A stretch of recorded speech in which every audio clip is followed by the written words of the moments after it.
Բարի առավոտ, մեր ամենահավատարիմ ջերմ հեռուստադիտողին, հուսով եմ, որ լավ եք, արագ արթնացել եք և միացել եք մեզ և դրական տրամադրությամբ շարունակում ենք եթերը, ասեմ, որ այսօր ապրիլի 18-ն է հուշարձանների և տեսարժան վայրերի պաշտպանության միջազգային օրը։ Այդ օրը բազմաթիվ երկրներում անցկացվող տարաբնույթ միջոցառումները էականորեն բարձրացնում են հասարակության տեղեկացվածության մակարդակը համաշխարհային ժառանգության, բազմազանության, դրա պաշտպանության և պահպանության վերաբերյալ։ Այսօր նաև հայ գրող դրամատուրգ Ալեքսանդր Շիրվազադեի ծննդյան օրն է։ Նրա ստեղծագործությունները հայ ռեալիստական գրականության բարձրագույն նվաճումներից է։ Այն նոր դարաշրջան է սկզբնավորել հայ գեղարվեստական մտածողության, մասնավորապես հոգեբանական արձակի և դրամատուրգիայի պատմության մեջ։ Մենք ունենք գրողի մասին պատմող ռեպորտաժ, այսօր հաղորդման շրջանակներում այն անպայման դիտելու ենք, իսկ մինչ այդ առաջարկում եմ դիտենք տեսահոլովակ, լսենք հաճելի երաժշտություն, վերադառնանք և ես արդեն կներկայացնեմ մեր այսօրվա հյուրին։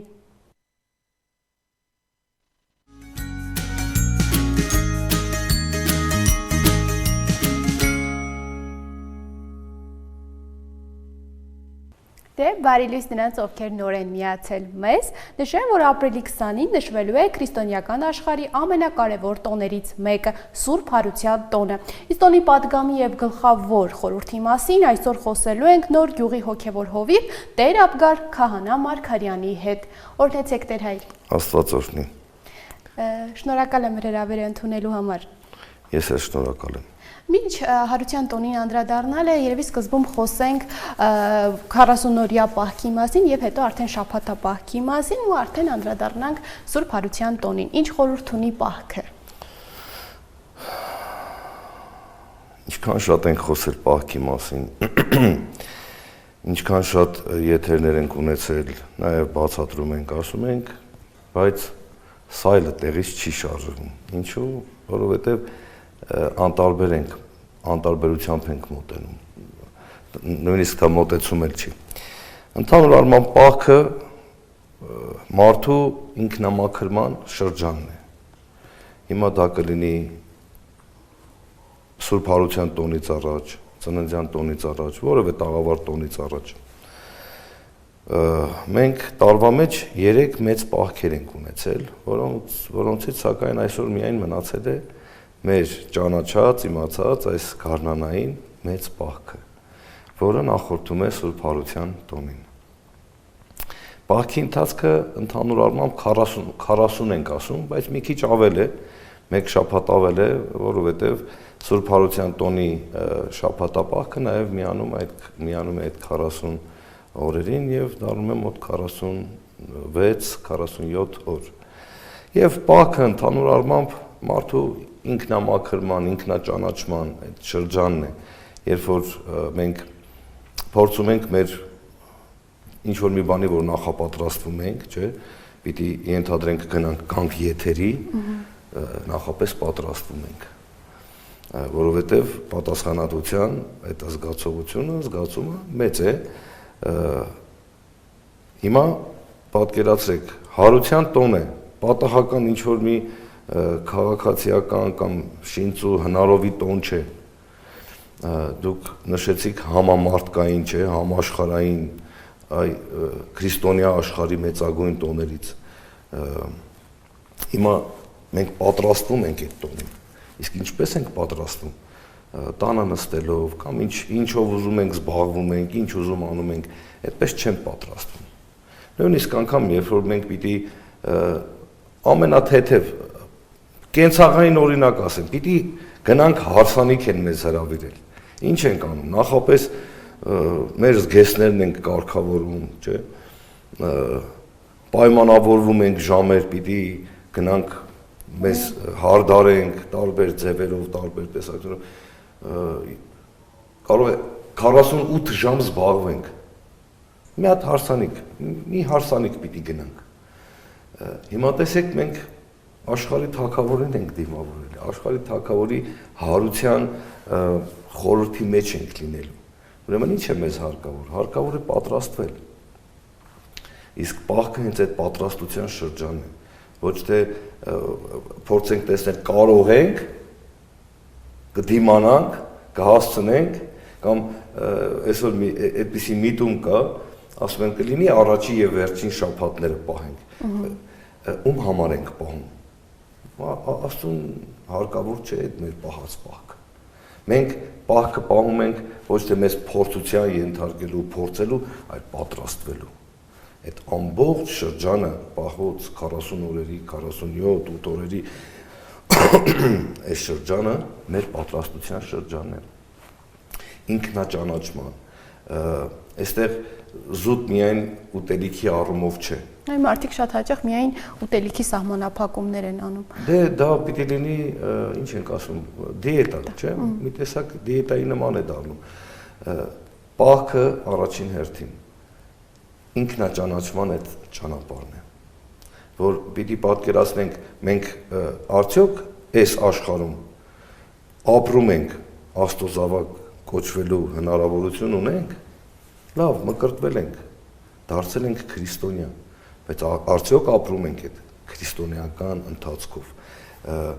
Կարող ենք գնալ զոհողության, որովհետև քրիստոնեության, քրիստոնյայի ամեն քայլը զոհողություն է։ Առավել եւս այսօր։ Մենք երեք ավակ 5 շաբթեր, չէ՞։ Այո։ Խավարման գիշեր ենք ասում։ Եվ այնտեղ ավետարանի մեջ շատ խորհրդանշական մի հատված կասում է. իմ անունով դուք տանջվելու եք, նեղություններ եք կրելու, ձեզ հալածելու են, բայց ձեր ուրախությունը մեծ պիտի լինի։ Այսինքն եթե մենք Տիրոջ անունով կարողանում ենք մեր հնարավորությունների, կարողությունների չափով պատրաստվել, ուրեմն սա արդեն իսկ հաղթանակ է։ Տերը սա է ուզում։ Չի ուզում, որ մենք պահենք ցույց տալու համար մեր երեսը սևացնենք, ցույց տալու համար, որ տեսեք մենք ինչքան քրիստոնյա ենք։ Այլ այդ պատրաստությամբ, այդ ընթացքը, այդ ճանապարհը անցնելով, Տիրոջ հետ անցնելով, Տիրոջ օգնականությամբ անցնելով, մենք հասնենք հաղթանակի, այսինքն Սուրբ Հարության տոնը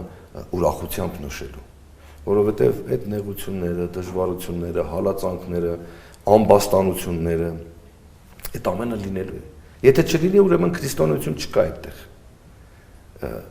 Այսինքն ամեն քրիստոնյայի ամեն օրը, ամեն քայլը պատրաստության ընթացքն է։ Այս 40-օրթական պահքի շրջանը։ Իսկ 40-օրթական, 40-օրյան հատուկ նշանակություն ունի, խոսեք նաև դրա մասին։ Դե ընդհանուր առմամբ մենք խոսել ենք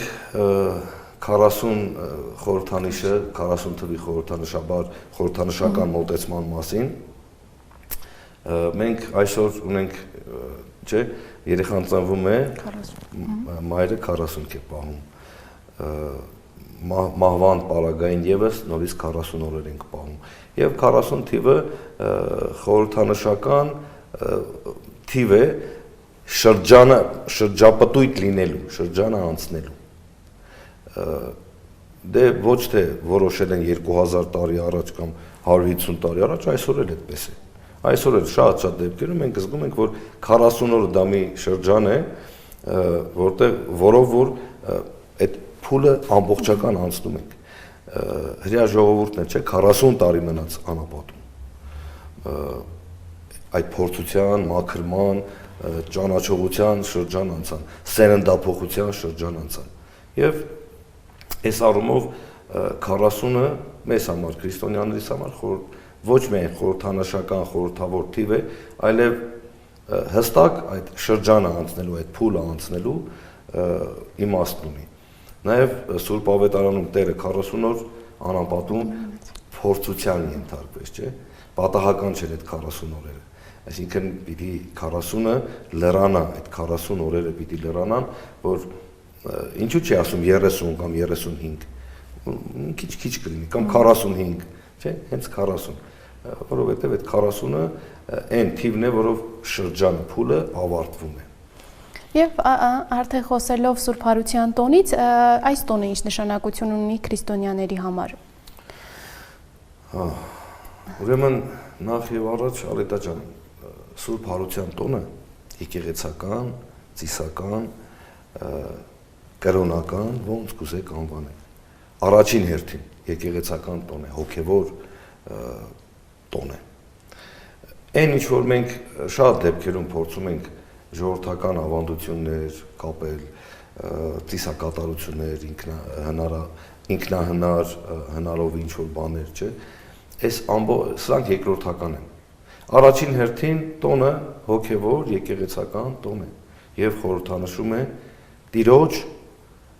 Փրկչի Հիսուս Քրիստոսի հրաշափառ հարությունը։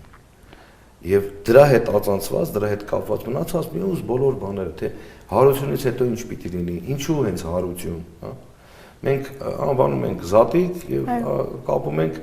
սեղանի հետ կամ ուրիշ արարողությունների հետ, հիմնականում մեռելոց, հա, բայց առաջին հերթին Սուրբ Հարության տոնը քրիստոնյայի հաղթանակի տոնն է։ Ինչպես որ Տերը երկինք համբարնալուց ասում է, ես հաղթեցի աշխարհին, չէ, հաղթեցի իմ մահվամբ, խաչելությամբ, իմ արյունը թափելով, այլև հարություն առնելով, մահը այլևս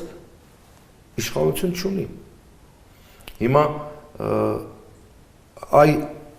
այս ընկալումով, այս ըմբռնմամբ, երբ որ մենք մոտենանք, մենք կլինենք այդ հոգևոր վիճակի մեջ։ Եթե այս ըմբռնումով չենք մոտենում ենք միայն ասում ենք զատիկ, ձուն երկել, փլավ ուտել, ձուկ ուտել ու դրանով սահմանափակվում է։ Ինչ պիտի անենք, որ այդպես չլինի, պիտի ուշադիր լինենք։ Հիմա եթե անտարբեր ենք լինում, բնականաբար էլ ոչ մի բան չի կարող բուժել այդ անտարբերությունը։ Եթե հաղորդ չենք լինում եկեղեցական տոնակարգին, հոգևոր առումով հաղորդ չենք լինում, չէ՞։ Շատ անգամ խոսել ենք, կարող են գնալ եկեղեցի, մեր մոմը վառել, մի աղոտ կանել եւ մեզ համարել, որ մենք այն ինչ որ սահմանված էր մեզ համար, մենք արեցինք, վերջացրեցինք։ Այդպես չի։ Մեջը պիտի լինել։ Այո։ Տոնի հետ պիտի լինել։ Տոնով պիտի ապրել։ Որպեսզի դա դառնա հոգևոր տոն։ Եթե նորից պիտի ասեմ, եթե այդպես չենք ապրելու, ինքը արդեն ինչ անվանում ուզում եք տվեք։ Կդառնա սովորական մի քաղաքացիական կամ չգիտեմ հնարովի մի տոն կդառնա, բայց երբ մեր ուշադրությունը անտարբերությունը մի կողմ ենք դնում, մեր պատրաստվածությամբ, նաև այդ պատրաստվածությունը, երբ ընթացքը շրջանը հոգևոր զարգացման շրջան է։ Մենք մաքրում ենք մեր հոգին, որ Տիրոջը ընդունենք, Տիրոջը մեր մեջ առնենք։ Եթե այդպես չպիտի լինի, ուրեմն իզուր ենք նույնիսկ պահ պահում։ Եթե չպիտի պատկերացնենք, թե ինչ տեղի ունեցավ։ Այ հիմա ասում ենք Տիրոջ հարություն։ Կարար չլիներ հարությունը։ Մեզ համար ինչ լավ է, վատ է, մենք ապրում ենք այսպես թե այնպես։ Հիմա եթե հարությունը իմ կյանքում նշանակություն չունի, ուրեմն ես քրիստոնյա չեմ կարող կոչվել։ Ինքն իմ կյանքի համար պիտի նշանակություն ունենա։ Ես դրա համար պիտի ինչ որ անձնազոհություն պիտի անեմ, որն է պատրաստության այդ շրջանը։ Եթե Տերն է ինձ համար, իմ փրկության համար իր արյունը թափել, մահացել խաչի վրա, խաչվել, մահացել խաչի վրա եւ հարություն է արել ինձ համար։ Ուրեմն ես ինչ եմ անում, չէ՞ դրա համար։ Այ երբ որ իմ զոհաբերությունը, իմ զոհողությունը, այդ ընթացքը, այդ քայլը լինի, ուրեմն ես հոգևոր առումով ճանաչեցի Սուրբ Հարությունը, ճանաչեցի տոնի մեջ եղա։ Եթե չէ, ուրեմն պիտի միայն գրքերում կարդամ եւ հեռուստատեսությամբ լսեմ կամ չգիտեմ հազարամի այսօր լրատվական միջոցներ կան ու մնամ այդ մակարդակի վրա։ Այսինքն այդտեղ հոգևոր ոչինչ չի կարող լինել։ Եթե ես տոնի մեջ չեմ ապրում, գնացի եկեղեցի, մոմ վառեցի, տեսա հոգևորականը Տեր այրը պատարակ է անում։ 5 րոպե լսեցի, ասեցի ես գնացի զատիկը զատկին եկեղեցի եմ գնացել, իմ պարտականությունը կա, բայց չմնացի այդ տոնի մեջ։ Տոնը հեռու է ինձանից։ Եթե հեռու է, ուրեմն ես հոգևոր զարգացում էլ չունեմ։ Այդ հոգևոր ընկալումը, ըմբռնումը, Տիրոջ հետ լինելը չունեցա։ Հիմա շատ հաճախ այո մարդիկ հենց այդպես հպանցիկ։ Հպանցիկ դարձա, այսինքն ամեն ինչ կախված է մարդու մոտեցումից, վերաբերմունքից։ Եթե վերաբերմունքը չկա, ուրեմն այն ինչքան էլ ասենք, այն ինչքան էլ քարոզենք, նույնիսկ ժամերով օգուտ չի ունենալ, եթե մենք տոնի մեջ չենք, տոնի հետ չենք։ Իսկ Սուրբ Հարության տոնի հետ կապված եկեղեցում ինչ հիմնական արարողություններ են իրականացվում։ Այ ուրեմն 40 օրերից հետո Պահքի վերջին օրը ծաղկազարդն է եւ ծաղկազարդից հետո սկսվում է ավակ շաբաթը։ Ամեն մեկ օր իր խորհուրդը ունի։ Եվ այսօր մենք հասել ենք ավակ ուրբաթին, չէ՞, մինչ 3 ավակին շաբթի խավարման օրն էր, այդպես է ընդունված հաճախ, այդպես ենք ասում, այնտեղ ոտնլվայի արարողություն կար, չէ՞, առավոտյան պատարագ է լինում, այդ ամբողջ այդ պատրաստվածության ճանապարհը անցած ապաշխարողների արձակման կարգ է լինում, շատ հագեցած է, շատ հագեցած է։ Եվ ամեն օրը 2 շաբթի, 3 շաբթի, 4 շաբթի իրենց օրերը անվանումներն ունեն եւ շատ հագեցած է ծիսական առումով։ Այսօր էլ ինչ պիտի լինի խաչելության եւ թաղման արարողությունը։ Ինքն մենք պատկերացնում ենք, ապրում ենք։ Մեզ համար 2000 տարի առաջ չէ, որ Աստված եկավ, խաչվեց, աշակերտների ոտքերը լվաց, մատնվեց, խաչվեց, թաղվեց, այսօր է։ Այսօր մենք ապրում ենք դրանով։ Այսինքն այդ արարողություններով մենք այսպես ասենք, մի քիչ կոպիտ է ստացվում, բայց թաթերական, հա, միջոցով փորձում ենք 2000 տարի առաջ տեղի ունեցած իրական իրողությունը այսօր ապրել դրանով, դրա մեջ լինել։ Սա է քրիստոնյայի նաև կոչումը, որ ասում ենք եկեղեցում լինել, եկեղեցու հետ լինել, եկեղեցու մեջ լինել։ Ինչի մասն է խոսքը, քարերեն շինությունը չէ, այլ մասնակցել, հոգևոր առումով մասնակցել եւ այդ խորհրդի մեջ լինել։ Այլապես եթե այդ հաղորդությունը չեղավ, մենք անհաղորդ մնացինք, նորից պիտի հպանցիկ անցնենք, միայն անունները իմանանք ու վերջանա։ Այնպես որ այս շաբաթը շատ լեցուն է, վաղը արդեն կլինի ճրագալույցի պատարագը եւ արդեն մյուս օրը Սուրբ Հարության տոնը, որին էլ հաջորդելու է մեռելոց հիշատակի օրը, ինչի մասին Սուրբ Ծննդյան օրը կարծեմ խոսեցինք մեռելոցների օրերը ինչ պիտի անենք, որովհետեւ մարդիկ շատ տարբեր կերպ են մտածում, շատ տարբեր ձևերով են մոտենում։ Իսկ ամսաթիվը ինչպես է որոշվում Հարության տոնի ամեն տարի։ Ամսաթվի առումով մի քիչ բարդ հաշվարկ է այդտեղ։ Հիմա որ ասեմ խճճվեք։ Բայց մի այսպես պարզ հաշվարկ ասեմ, ուրեմն քանի որ Սուրբ Հարության տոնը չէր կարող համընկնել գարնանային գիշերը հավասարի, այսինքն մարտի 21-ի հետ, կանոն եղավ 4-րդ դարում Նիկեայի ժողովում 325 թվականին, որպեսզի Սուրբ Հարության տոնը հրեական Պասեքի հետ, այսինքն մարտի 21-ի հետ չհամընկնի։ Եվ բանաձև որոշվեց։ Մարտի 21-ին հաջորդող լուսնի ավակ լրման Կիրակի օրը, դժվար բան չէ։ Այսինքն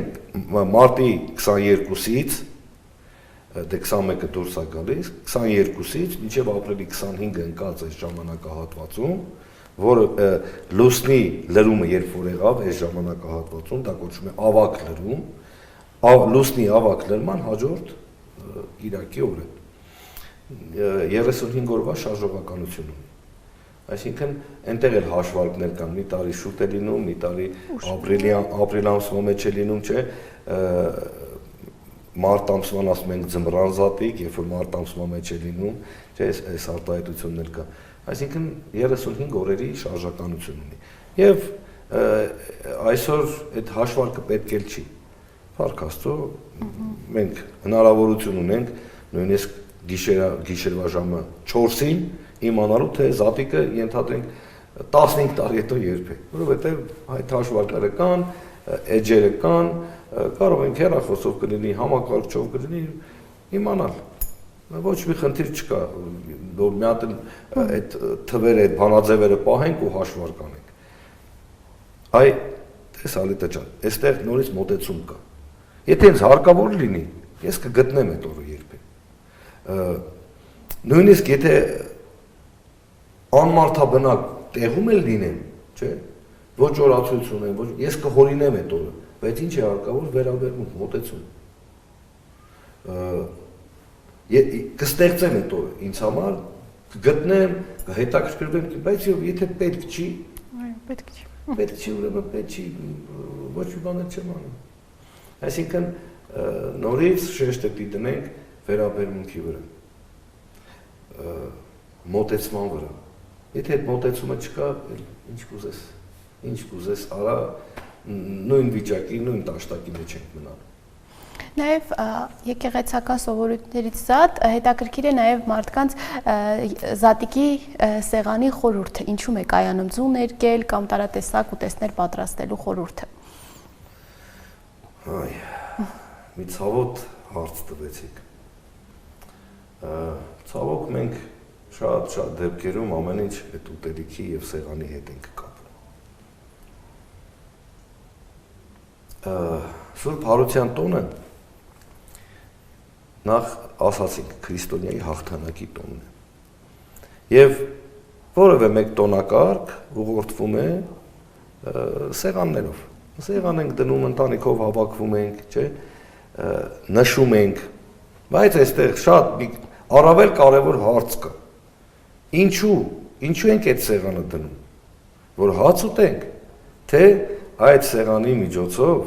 Տիրոջ օրհնությունը ստանանք։ Ինչու, որովհետև Տերն էլ չէ, իր աշակերտների հետ սեղան նստեց, հացը կիսեց, բաժանեց, գինին տվեց, ասեց չէ, առեք խմեք, ես էլ հացը կերեք, այս մոտեցումն է, մեր սեղանները Սուրբ Հարության տոնի, այսինքն զատկական սեղանը, որ մենք դնում ենք, նորից այդ հիշողությունն է։ Նորից այդ հիշողությունը բերում ենք մեր օրը, որ մեր օրվա մեջ, որ ապրենք այդ օրով։ Հիշենք Տիրոջ չարչար մատնությունը,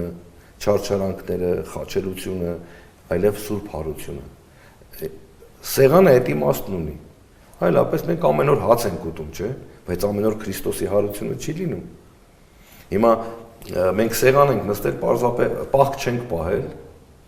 ինչ ուզել արել ենք, ուր ուզել գնացել ենք, ոնց ուզել ապրել ենք, բայց գալիս է ճրակալույցի օրը, չէ, անպայման պիտի փլավ, ձու եւ ձուկ ուտենք։ Սրանք խորհրդանիշներ են, Հարության տոնը խորհրդանշող, հա, ուտեստներ են, բայց այդ ուտեստները պահողների համար են, որովհետեւ պահքը, քանի որ օրգանիզմը սովորում է բուսական կերակուրների, միանգամից ծանր կերակուրը որ տաս, ինչ պիտի անի, պիտի դժվար աշխատի։ Դրա համար ավելի թեթև, փափուկ բաներ ենք ուտում, որպեսզի օրգանիզմը պատրաստվի եւ մենք էլ պատրաստենք, որ արդեն դուրս գանք պահքից։ Բայց որ պահքի մեջ չենք եղել, էլ ինչ նշանակություն սեղանին ձու կլինի, այսինքն մենք խորհրդանիշը բերում ենք սեղանին, բայց էլի նույն չենք ապրում այդ խորհրդանշով։ Պարզապես դա դառնում է ինչ-որ հաց ուտելու արարողություն։ Ցավոք մենք շատ դեպքերում նորից պիտի ասեմ այդ սեղանների հետ ենք կապում եւ անպայման բերում ենք ասում սա ժողովրդական սովորություն է, սա չգիտեմ գավառային ավանդություն է, բայց եկեղեցական տոնը ինքը ոչ ավանդություն է, ինքը սրբազան ավանդություն է եւ ոչ ավանդույթ է, որ ինչ-որ մի ժամանակ ստեղծվեց կամ էլ տեղային բնույթ չի կրում։ Սա եկեղեցական սրբազան ավանդության տոնի նշման կարգն է։ Իհարկե սեղանը խորհրդանշում է Տիրոջ վերջին ընտրիքի օրվա սեղանը, այսինքն այդ պահին էլ բաժանվում է, չէ՞, մենք ձուն ներկում ենք եւ միմյանց ենք նվիրում։ Սա անխոս նշանակում է Քրիստոս արյավի մեռելուց։ Այսինքն ներկված ձուն Տիրոջ հարության խորհրդանիշն է։ Ես հիմա կարող եմ քեզ ոչինչ չասել, ուղղակի ձուն նվիրել, դու վերցնում ես ու անխոս ես քեզ ասեցի Քրիստոս հարյավ, դու վերցրեցիր, ասեցիր օրհնյալ է հարությունը Քրիստոսի։ Հիմա այդ սեղանը, որ մենք նստեցինք, ճաշակեցինք, կերանք, այդ ամբողջ այդ հիշողությունների ամփոփումն է, որ եկավ ու հասավ իր գագաթնակետին, Տիրոջ հարությանը։ Իսկ մնացած են ժողովրդական, տեղային բնույթ կրող ավանդույթներ, որ sense խառնվել են իրար, ու այսօր մենք չենք էլ կարողանում տարբերակել եկեղեցական, ժողովրդական, տեղային սովորություն, խառնվեց սա իրար։ Ինձ մոտ հարց առաջացավ, երբ որ նշեցիք, որ Քրիստոսը վերջին ընթրիքի ժամանակ սեղանին ընդամենը եղել է հաց եւ գինի, այ հետաքրքիր է դա եկեղեցական է եւ օրինակ ժողովուրդը ինչու են հենց իրար զատիկի ժամանակ ձու փոխանցում, եթե սեղանին եղել է միայն հաց եւ գինի։ Տես խորհրդանշաբար իրոջ վերջին ընթրիքի սեղանը խորհրդանշաբար, քանի որ տոն էր, չէ, պասեքի տոնն էր եւ պասեքի տոնին բաղարջ հացը, անթթխմոր հացը եւ գինին առաջինը դա էին կտրում, բայց այդ սեղանին էլի եղել են տարբեր տեսակ ուտելիքներ, ձուկ է եղել, թառը կանաչիներ են եղել եւ այն ինչ որ ունեցել են, միգուցե քաղցրավենիք է եղել, բայց առաջինը կտրում էին որպես խորհրդանիշ բաղարջ հացը եւ գինին։ Հիմա տեսեք, մենք ճրագալույցին գնում ենք եկեղեցի, մասնակցում ենք պատարագի եւ հաղորդություն ենք ստանում։ Բաղարչացը եւ գինին, Տիրոջ արյունը եւ մարմինը ճաշակում ենք։ Հիմա եկանք տուն, նստեցինք սեղանի շուրջ։ Սեղանը օրհնեցինք, ինչ ենք անում, գինի ենք լցնում, հաց ենք կտրում, բաժանում ենք իրար, կամ ձու ենք բաժանում իրար, սեղանը օրհնված է, շնորհավորում ենք եւ սկսում ենք հաց ուտել։ Ես ամբողջը, ասում եմ, հիշողությունն է։ Այդ հիշողությունն է, որ մենք բերում ենք մեր օջախը, մենք բերում ենք մեր սեղանի շուրջ ենք դա կատարում։ Հիմա խորհրդանշաբար չի, որ Հիսուս այդտեղ ներկա է, աշակերտները այդտեղ ներկա են, պարզապես այդ սեղանը, որ պատրաստվել էր հրեական տոնի կապակցությամբ, հիմա քրիստոնեական տոնն է, մենք էլ այդ նույն կերպ սեղան ենք դնում։ Եվ շնորհավորում ենք իրար։ Ինչ ենք ասում, մենք Քրիստոս հարյավ իմ մեռելոց օրհնյալ է հարությունը մեզ Քրիստոս։ եւ ձեզ մեծ ամենից։ Շնորհակալ։ Երկու օր մնաց։ Շնորհակալ եմ շատ ժամանակ գտնելու մեզ հյուրընկալելու համար եւ օգտակար խորհուրդների համար։ Ես էլ եմ շնորհակալ, ձեզ լավ եթեր եմ մաղթում, անխափան եթեր։ Օգտաշահ գործ եք կատարում, ապրեք։ Սիրելի հեռուստադիտողներ, հիշեցնեմ, որ այսօր զրուցում էինք Նոր Գյուղի հոգևոր հովիվ Տեր Աբգար Քահանա Մարգարյանի հետ։ Այս պահին դիտենք տեսահոլովակ, վերադառնանք եւ շարունակենք եթերը։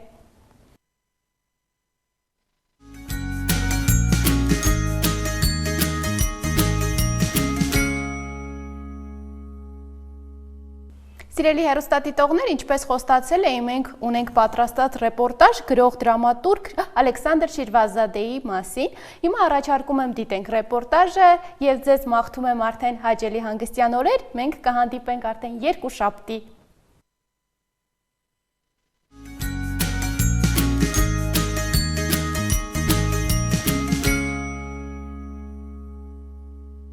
Հայ ռեալիստական արձակի խոշորագույն ներկայացուցիչ Ալեքսանդր Շիրվազադեն ծնվել է 1858 թվականին Շամախի քաղաքում։ Գրողի իրական անունը Ալեքսանդր Մովսիսյան է, բայց աշխարհը նրան ճանաչեց որպես Շիրվազադե, անվան մեջ կրելով ինչպես ծննդավայրի հնչեղությունը, այնպես էլ մի ամբողջ դարաշրջանի ոգին։ Նա գրող էր, լրագրող, հրապարակախոս, մտավորական, բայց նախ եւ առաջ մարդ, ով պայքարում էր հանուն ճշմարտության։ Նրա հերոսները սովորական մարդիկ էին, ապրող իրական կյանքով, ապրող իրական բավական ցավով։ Շիրվազադեն սովորել է տեղի հայկական թեմական դպրոցում, ապա քաղաքային երկդասյան դպրոցում։ Մանկության ու պատանեկության տարիներին շատ դառնություններ է կրել, բազմաթիվ դժվարություններ է հաղթահարել նաև Բաքվում եղած ժամանակ։ Ինքնակրթությամբ է լրացրել ուսման պակասը։ Շիրվազադեն ապրեց մի ժամանակաշրջանում, երբ արևմտյան քաղաքակրթությունն ու արևելյան խավարամտությունն իրար բախվում էին ամեն քայլափոխի։ Նրա գրականությունն էլ հենց այդ բախման արձագանքն էր, թիկունքում լուր եռացող հասարակության ոգու ձայնը։